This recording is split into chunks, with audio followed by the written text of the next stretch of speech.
All right, it is time to braid our Oklahoma garlic harvest. We grew it over a 7-month period from planting in the fall to harvesting in the spring. And it's great how it just grows through the winter and takes up that space and gives us something that we can keep for a full 10 months after that.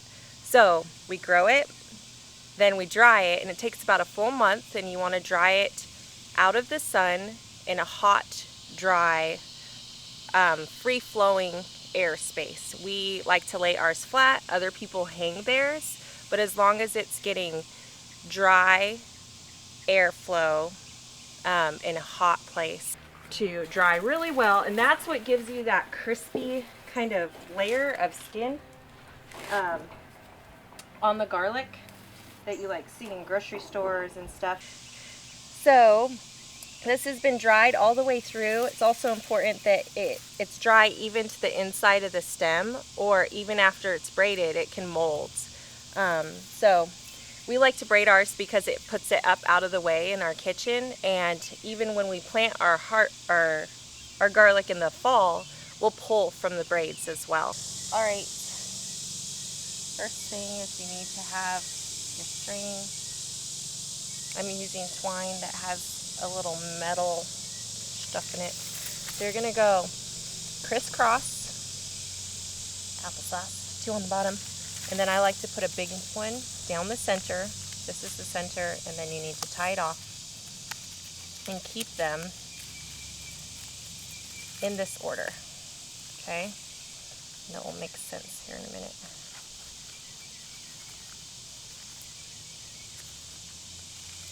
So, and you try and keep them all as close together as you can, and keeping these separated really helps.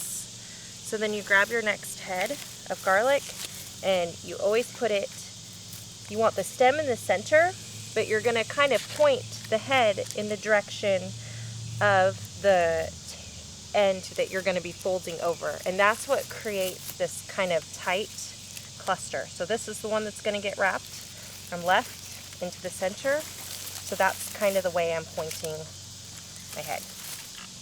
And I will do the same with the next one. I'm aiming it this way, even though the stem is in the center, because that's the way that's going to be wrapped, and that's what's going to create a tighter cluster of garlic heads. Same thing. So I'm pointing it that way, but the stem is in the center. So then I wrap from left to right. See, that's how to keep it tight. It's not a necessity, but it really helps when it's hanging if you like that look. So again, stem in the center, head to the side that's coming in, which is the right one. Just like that. And you go down, just braiding and adding. The irony is I actually can't French braid, so I can braid garlic. So, but I've heard that it's the same thing. So, keeping them, it's a lot harder with smaller heads, but that's what I've got, and so I'm going to use them. So again, in the center, this is the side that's coming in.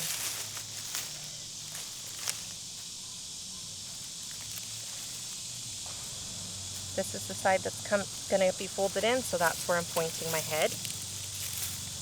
And then switch. Try and find some bigger heads of garlic here to braid in. So this is folding in, so that's the way I'm pointing my head, but the stem is still in the center. And that's what gives it the tight braid. There. Clusters. And another good big one. So it's okay that they aren't all the same size and not all perfect. It's really about just preserving the harvest, and I like to have them hanging and out of the way. I love that this is kind of this beautiful, I don't know, it's almost like art in my kitchen. It's something I've worked hard on and preserving, and I get to look at and just grab a head when I need it. So adding another one. So This is the side I'm folding in, that's the way I'm pointing my head, but the stem stays in the center. And I just keep adding until I feel like that's enough of the ends that I'm going to be able to actually braid. So I think I can get a few more in there.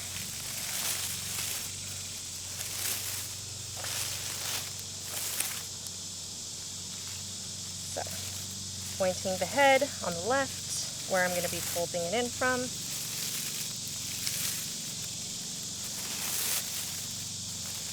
Sometimes it can be a pain to kind of keep all the stems separate, especially when they're really dry like ours need to be in this humid environment, but it is certainly worth it, the effort. So down the center, pointed this way, on the right where I'm folding or tying from.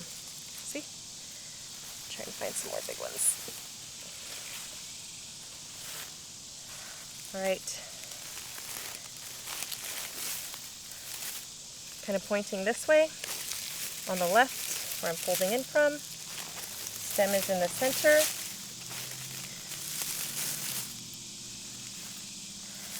Again, pointing to the right.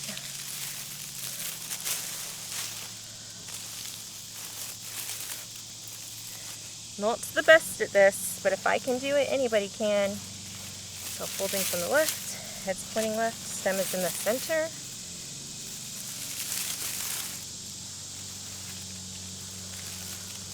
Right, and this is going to be my last one right there, so I'm going to try and get that up there tight, and then you just keep braiding. I like to have as long of a stalk as possible, just because I feel like it looks really pretty, it's nice to hang, but you could potentially tie it off right there at the bottom and have less of the dried stems hanging on display.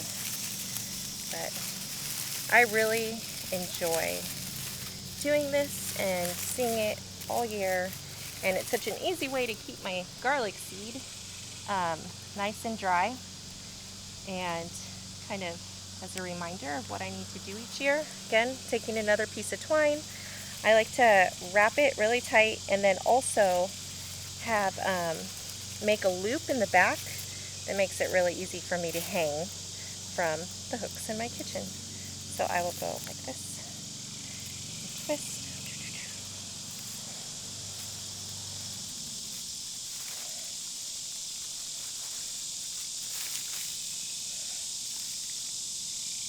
So the back side will have a little more give so that I'm able to hang it.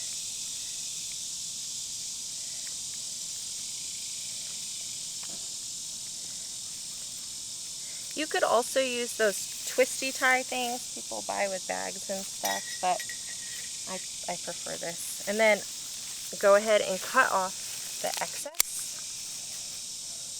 and any just pokey bits. So it looks pretty. There we go.